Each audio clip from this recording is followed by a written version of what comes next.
Welcome to Penrose Learning, where we make understanding easy. You'll start by installing Gboard and enabling it in iPhone settings. Open Settings, go to General, then Keyboards, and add Gboard as a new keyboard. Once added, tap Gboard and enable Allow Full Access when you need GIF, clipboard search, and glide typing. Make sure you understand the privacy prompt before consenting. Now return to any app with a text field. You'll see a globe or emoji icon. Tap that to switch to Gboard and verify the keyboard appears correctly. Once Gboard is active, open the Gboard app to customize themes, add languages, and adjust text correction preferences. This helps accuracy and tone. When typing, glide across letters to form words quickly.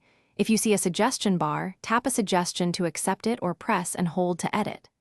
Use the toolbar above the keys to access emoji, GIF, stickers, translation, and saved clipboard snippets. These tools speed messaging and let you switch languages without returning to settings.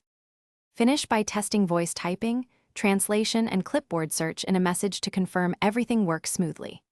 If you notice lag, missing keys, or slow suggestions, first close the app, then reboot your iPhone and make sure no other keyboards are interfering. Sometimes disabling extra keyboards resolves conflicts. If problems persist, uninstall and reinstall Gboard, or revoke and then regrant Allow Full Access. This often clears permission or cache issues. If that still fails, check iOS.